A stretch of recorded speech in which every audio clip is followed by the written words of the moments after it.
dalil tahlil. Dalil tahlil, Pak, ada dalam hadis riwayat Imam Ahmad, Pak.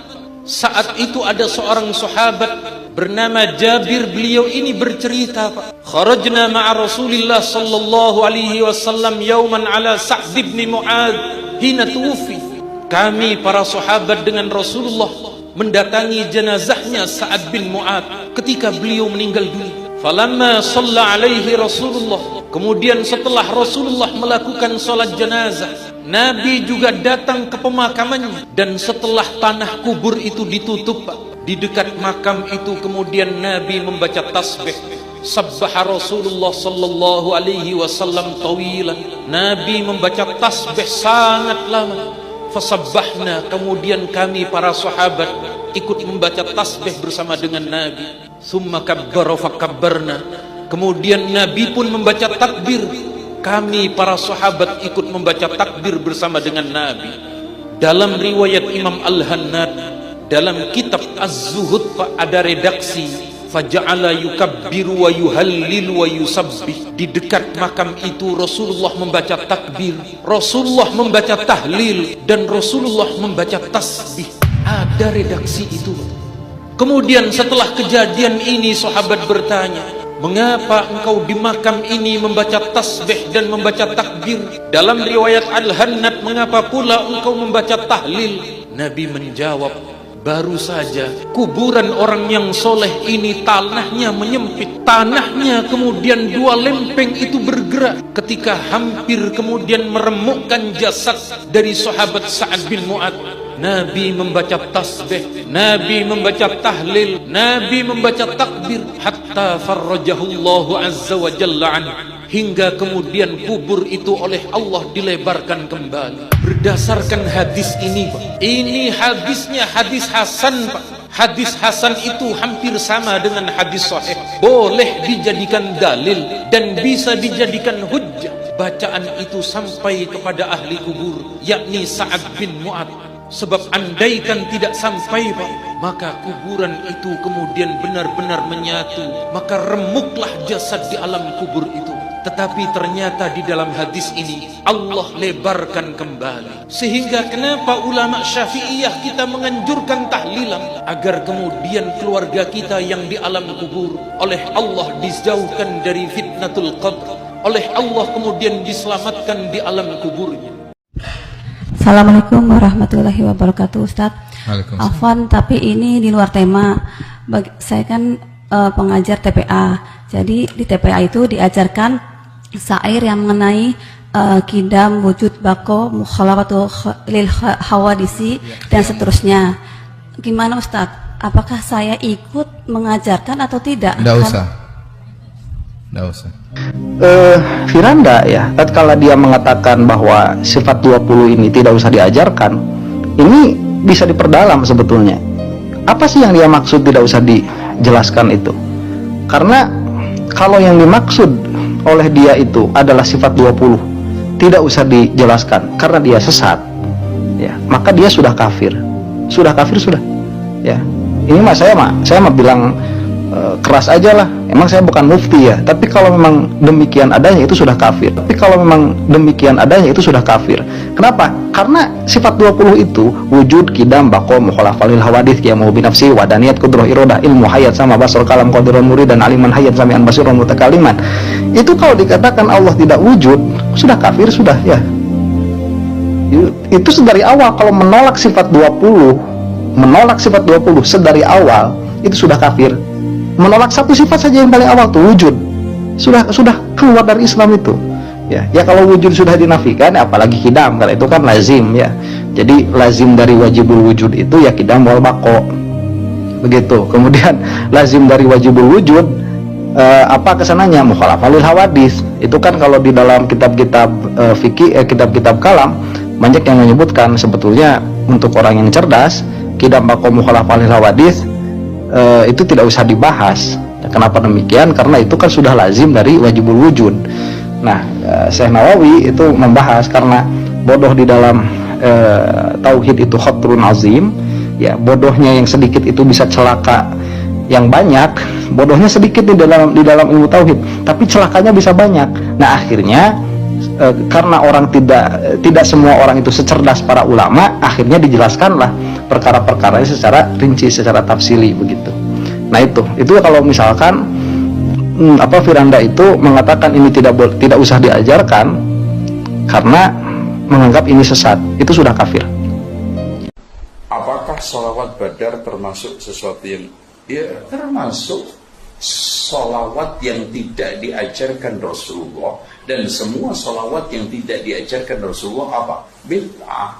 Sholawat yang tidak diajarkan Rasulullah apa? Bid'ah. Semua sholawat yang tidak diajarkan Rasulullah apa? Bid'ah. Sholawat nariyat, Allahumma salli wassalatu wassalamu ala asyrafil anbiya'i wal mursalin wassalatu wassalamu ala rasulillah wassalatu wassalamu ala wassalatu wassalamu ala asyrafil anbiya'i wal mursalin wassalatu wassalamu ala rasulillah wassalatu wassalamu ala rasulillah. Jamaah, sholawat jangan disingkat. Antum pelit nanti. Ini gimana mau menanamkan cinta antum, sholawat aja disingkat. Antum tulis SAW, kenapa antum nggak tulis sallallahu alaihi wasallam? Capek. Kan bisa disingkat SAW. Wallahi sahih jemaah. Ingat, kalau bersalawat buat Nabi SAW yang lengkap, tunjukkan kecintaan, sehingga orang yang baca pun baca lengkap. Kalau antum mengatakan, Ustaz, ana waktu nulis itu salawat sallallahu alaihi wasallam, tapi ana tulis SAW, orang yang membaca bisa jadi membacanya SAW, maka antum membuat orang itu berbuat dosa akhirnya, karena tidak bersalawat kepada Nabi alaihi salatu wasallam gara-gara ditulis seperti itu. Ada orang menulis di SMS ASWRWB, Assalamualaikum warahmatullahi wabarakatuh. Bolehkah itu? Dalam pendapat kedua boleh, karena ini cuma sifatnya tulisan, bukan bacaan. Masa kalau saya kirimkan kepada anda ASWRWB ini langsung anda baca ASWRWB? Bacanya apa kira-kira? Assalamualaikum warahmatullahi wabarakatuh. Pastilah, gitu kan? Gak mungkin. Saya pun pada saat nulis saya pasti bilang Assalamualaikum warahmatullahi wabarakatuh. Cuman ringkasan tulisan. Ini biasanya memang digunakan dalam metode bahasa Arab, tetapi sifatnya hanya tulisan, karena bacaan tidak akan berpengaruh ke situ. Biasa juga ada penulisan sebagian ulama tentang nama Nabi Muhammad SAW. Biasanya SAW itu dalam tulisan bahasa Arab diringkas menjadi sal'am, sad, lam, ain, mim. Jadi ada beberapa penulisan, metode penulisan bahasa Arab yang pakai ini. Tentu ulama-ulama pendapat pertama melarang, nggak boleh, gitu kan? Karena ini meringkasnya. Karena mereka menangkap meringkas ini tulisan dan bacaan. Artinya khawatirnya orang baca juga dengan itu, gitu kan? Padahal sebenarnya ulama pendapat kedua mengatakan tidak. Ya. Ini cuma tulisan, secara bacaan tidak mungkin. Sampai yang buas, seperti buayanya. Buaya itu binatang air apa binatang amfibi? Binatang air. وصيده ما لا يعيش إلا فيه. أما التمساح إنه يعيش في البر والبحر فيغلب عليه جانب الحر. ورد أكثر من سؤال يسألون عن حكم القبعة للشباب.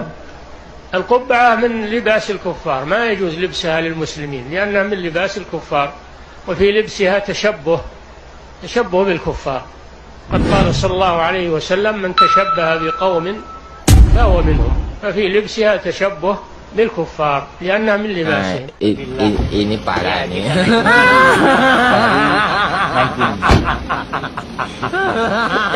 Tenang. Anak ingin bertanya satu. Imam Syafi'i berpendapat bahwasanya, contoh sederhana, Imam Syafi'i berpendapat mengirim pahala untuk mayat tidak sampai. Ya. Kenapa? Karena beliau memandang tidak ada dalilnya. Mengirim pahala baca Quran untuk mayat tidak sampai, dan beliau berkata yang bermanfaat bagi mayat cuma 3, adalah mendoakannya, menghajikannya, dan juga mengumrohkannya, bersedekah atas nama mayit. Kenapa beliau membatasi cuma 3? Karena itu yang ada apa? Dalilnya. Artinya beliau benar-benar berpegang teguh dengan asar. Ada yang mengatakan katanya dalam mazhab Syafi'i tak sampai untuk orang mati, macam pernah aja dia mati. Ya, saya bacakan. Wa qala al-Hasan ibn Sabbah az-Za'farani Imam Hasan bin Sabah Az-Za'farani berkata, Sa'altu Syafi'i, aku bertanya kepada Imam Syafi'i, anil qira'ati indal qabri, apa hukumnya membaca Quran di samping kubur? Ini kubur, dibacanya Quran di samping kubur, apa hukumnya? Faqala, Imam Syafi'i menjawab, la ba'sa biha, boleh, enggak apa-apa, no problem, boleh, silakan. Dari mana diambil? Dari kitab Ar-Ruh. Ruh, nama penulisnya Imam Ibnul Qayyim, juz 1 halaman 11. Dah. Selanjutnya, wa hadza nassun gharibun 'an Syafi'i, kata Imam Ibnu Hajar Al-Asqalani, ini adalah nas teks yang aneh dari Imam Syafi'i. Waz-Za'farani min ruwatil qadim, sedangkan Imam Az-Za'farani adalah salah seorang periwayat dari Imam Syafi'i dalam qaul qadim. Imam Syafi'i ada dua qaul. Ketika dia di Irak namanya qaul qadim, ketika dia pindah ke Mesir namanya qaul jadid.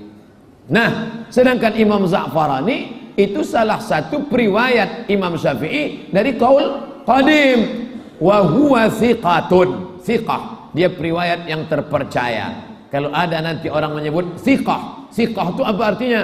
Kuat hafalannya, baik akhlaknya, bagus akidahnya, tak melakukan dosa besar, menghindari dosa kecil, namanya thiqah. Fahuwa ma'mulun bihi, maka pendapatnya itu diamalkan, riwayatnya itu terpercaya, tak boleh dibuang. Kenapa begitu? Yalzamu min dzalika ayyakuna Syafi'i qailan biwusuli. Dengan demikian maka dapat dipahami bahwa Imam Syafi'i berpendapat biwusuli sawabil Quran, sampai pahala bacaan Quran untuk orang mati. Kenapa? Li'annal Qur'ana asyrafuz zikri, karena Quran adalah zikir yang paling mulia. Subhanallah mulia, alhamdulillah mulia, Allahu Akbar mulia, astagfirullah mulia, la ilaha illallah mulia. Tapi ada yang lebih mulia, apa dia? Quran. Kalau zikir subhanallah aja sampai untuk orang mati, apalagi Al-Quran. Ini yang bicara ini siapa? Bukan Abdul Somad. Siapa yang bicara ini? Al-Hafiz Ibnu Hajar Al-Asqalani. Nama kitabnya Al-Imta', nama penulisnya Al-Hafiz. Imam Ibnu Hajar Al-Asqalani hafal 300.000 hadis. Dia mengatakan bahwa bacaan Quran sampai untuk orang mati. Tiba-tiba ada ustadz yang menghafal hadis cuma 3, itu pun kalau HP-nya hidup. Kalau HP-nya mati, hilang. Al-ilmu fil Samsung. Al-Hafiz Ibnu Hajar Al-Asqalani dalam kitab Al-Imta' halaman 1 juz 11, kata dia bahwa bacaan Quran menurut Imam Syafi'i sampai. Bagi yang mau mencari, saya ulangi balik. Wa hadza nassun gharibun 'an Syafi'i wa Za'farani min ruwatil qadimi wa huwa thiqatun wa idza lam yarid fil jadid ma yukhalifu mansusul qadim. Kalau tidak ada dalam pendapat jadid yang bertentangan dengan qadim, fahuwa ma'mulun bihi, maka dia diamalkan. Yalzam min zalika ayyakuna Syafi'i, dengan demikian maknanya bahwa Imam Syafi'i berpendapat biwusuli thawabil Quran, sampailah pahala bacaan Quran untuk orang mati. Jadi yang bermazhab Syafi'i tak usah lagi ragu, sampai apa tak sampai, sampai apa tak sampai, sampai apa tak sampai. Sampai sekarang masih banyak juga orang bertanya ke saya, Pak Ustaz, sampai apa tak sampai? Nanti kalau kau mati ku kirim Al-Fatihah. Kalau tak sampai, cepat-cepat kasih kabar. Tawassul kepada orang yang telah mati, minta syafaat kepada orang yang mati, baik kepada nabi, wali, itu syirik kata Allah. Apa dalilnya? Allah mengatakan, walladzina takhadhu min dunihi awliya ma na'budum illa liyuqarribuna ilallahi zulfa. Dan orang-orang yang menjadikan sekutu-sekutu bagi Allah, mereka mengatakan, mana na'budum, kami enggak menyembah wali yang telah mati ini, namun kami hanya menjadikan mereka seperti perantara yang mendekatkan kami kepada Allah dengan sedekat-dekatnya. Allah mengatakan mereka telah berbuat apa? Syirik, menjadikan sekutu bagi Allah. Karena apa? Ya, mereka tawassul, menjadikan wali itu sebagai perantara. Orang Wahabi itu saudara, melarang tawassul, istighatsah, tabarruk, pakai dalil Al-Quran. Mana dalilnya? Kata mereka di dalam Al-Quran, wa qalu ma na'buduhum illa liyuqarribuna ilallahi zulfa.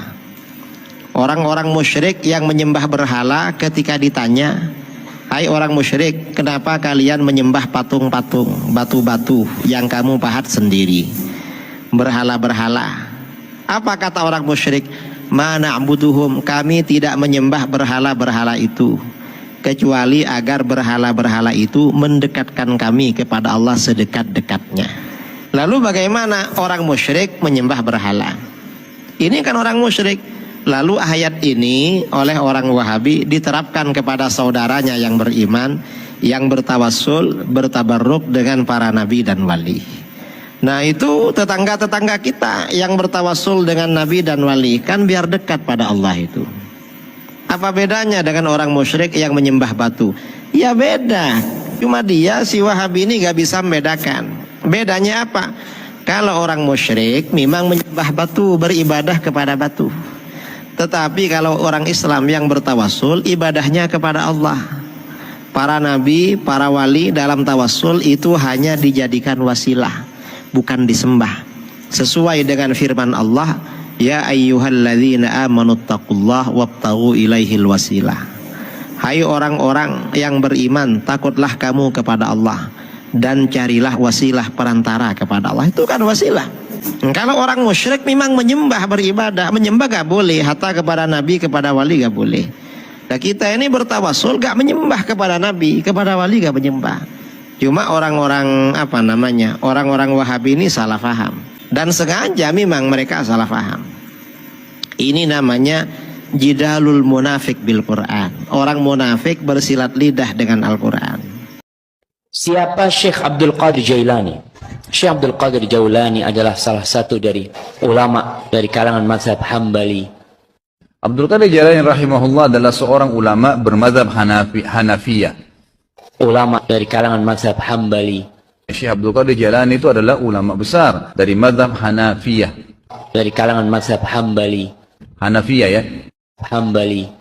Rasulullah SAW sudah memangkas dalam hadis Imam Tirmidzi. La tatruni, jangan kalian memuji aku berlebih-lebihan, kama atratin Nasara Isa bin Maryam, sebagaimana orang-orang Nasara memuji Nabi Isa ibnu Maryam alaihissalam berlebih-lebihan. Jangan.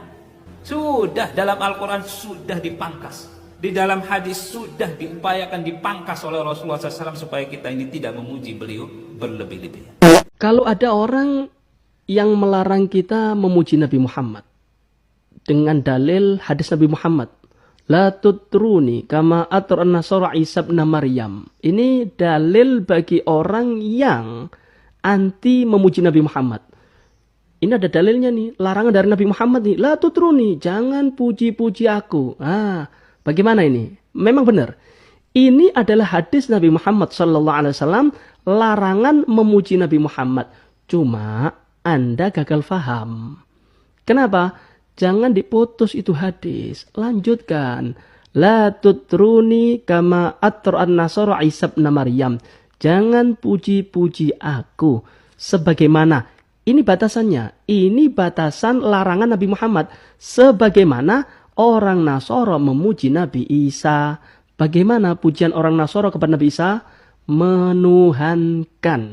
Ini yang dilarang oleh Nabi Muhammad SAW. Selama kita memuji Nabi Muhammad SAW sebatas manusia, tidak sampai menuhankan, silahkan puji setinggi-tingginya Nabi Muhammad SAW.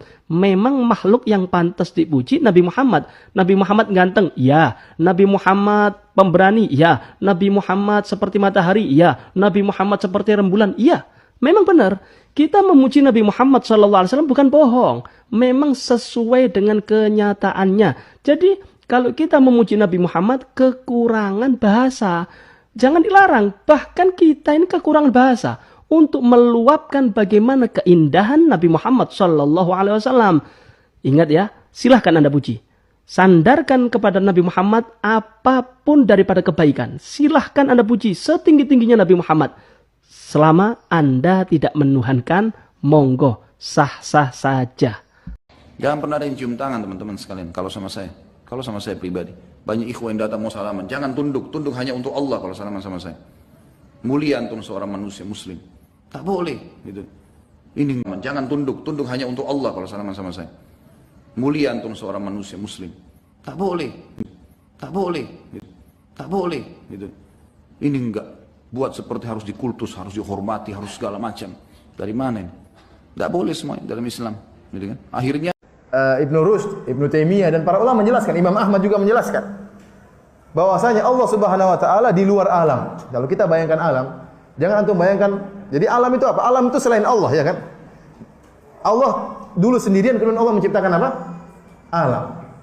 Nah, alam semesta, taruhlah alam ini bulat. Taruhlah alam ini bulat. Maka di manakah Allah? Allah berada di luar alam. Puluhan hadis Nabi yang jelas-jelas menyatakan Allah bersemayam di atas arsy. Dan wajib kita ketahui bahwa Allah bersemayam di atas arsy bukan duduk di atas arsy seperti saya ini duduk di atas kursi. Lalu Allah nempel di arsy, kalau arsy-nya goyang Allah ikut goyang, kalau arsy-nya amruk Allah ikut jatuh. Tentu tidak. Yang orang mengatakan, kamu yakin Allah di atas? Kamu mengatakan Allah di atas? Enggak. Anda pernah dikatakan, Ustaz mengatakan Allah di atas? Enggak, Anda bilang.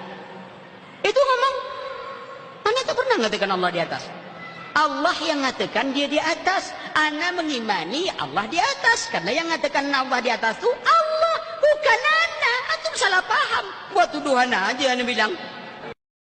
Allah Azza wa Jalla ada di atas langit. Dan itu banyak dalam firman Allah. Allah mengatakan, "Tsumma stawa 'alal arsy."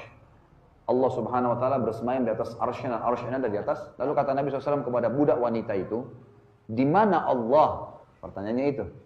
Maka kata perempuan itu, "Allah di langit, di atas." Lalu kata Nabi SAW, "Siapa saya?" Kata perempuan itu, "Anda adalah utusan Allah." Maka kata Nabi SAW, "Bebaskan wanita ini karena dia wanita yang beriman." Dia wanita yang beriman. Ustaz, apakah ada dalil berdoa secara berjamaah? Kita masing-masing punya kebutuhan sendiri-sendiri.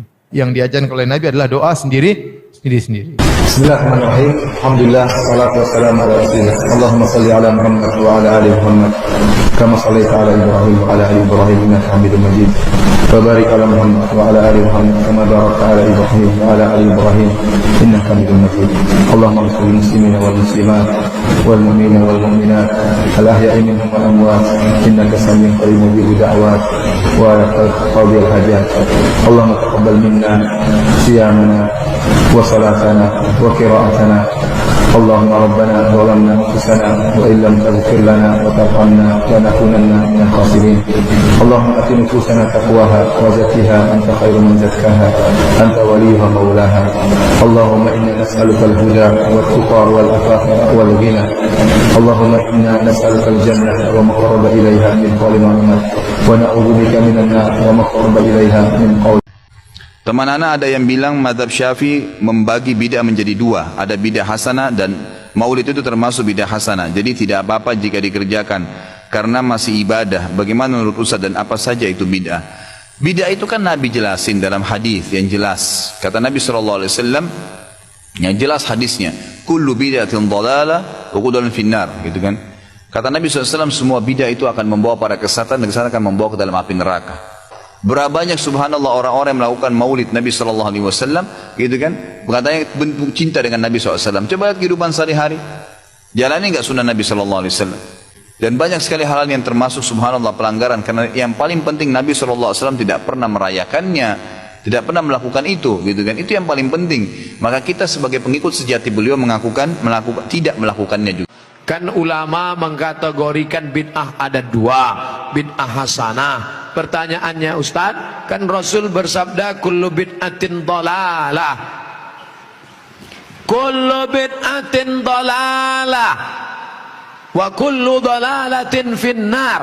Hadis ini kata Imam Nawawi hadisnya umum. Hadis umum. Tolong belikan saya ayam. Tolong belikan saya ayam. Ayamnya umum, ayam penyet, ayam patah, ayam pop, ayam sungsang, ayam fried chicken, ayam panggang, ayam bakar, ayam kampung, ayam hutan. Ayam apa? Setelah di jalan dia bingung, ini ayam apa? Nelpon sekali lagi, ayam apa? Ayam pop.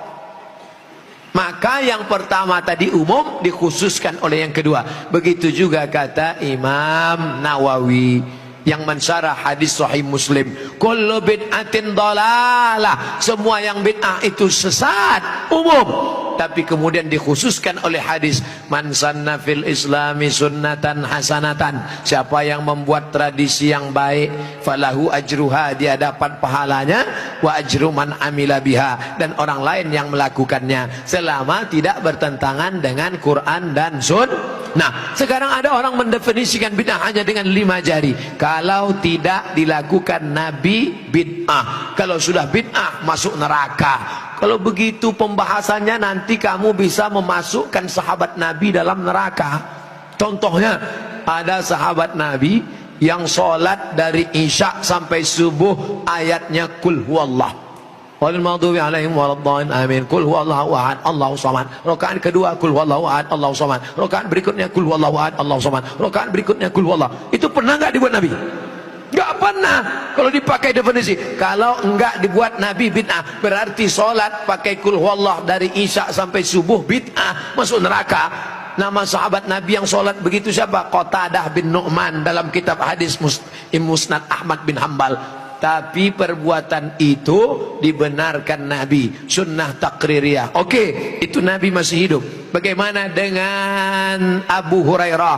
Abu Hurairah sebelum tidur malam menyimpul tali 2000 simpul tali dipakai bertasbih sebelum tidur malam. Subhanallah, subhanallah, subhanallah, subhanallah, subhanallah. Ada diajarkan Nabi, hai orang-orang beriman, sebelum kau tidur malam ambil tali jemuran, buat 2000 simpul, sebelum tidur petik 2000. Ada? Tidak ada. Jadi kalau didefinisikan, kalau tidak dibuat Nabi bid'ah, engkau sudah memasukkan sahabat Nabi ke dalam neraka, karena definisi yang singkat, yang pendek, pemiskinan. Oleh sebab itu ulama faham, sudah saya tulis lengkap dengan dalil-dalilnya, 444 halaman terkait masalah bid'ah, bid'ah, bid'ah. Tidak semudah itu saudaraku. Ada namanya Imam Ibnu Taimiyah.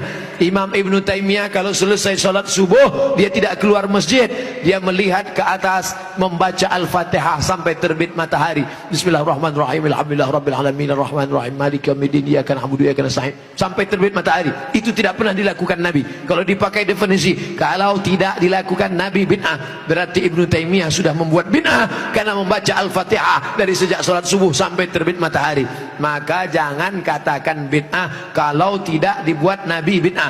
Ini tidak betul. Yang betul adalah kalau tidak ada dalilnya bid'ah. Selama ada dalil hadis qauli, hadis fi'li, hadis takriri, perbuatan sahabat, qiyas, ijma', maka perbuatan itu tidak bid'ah.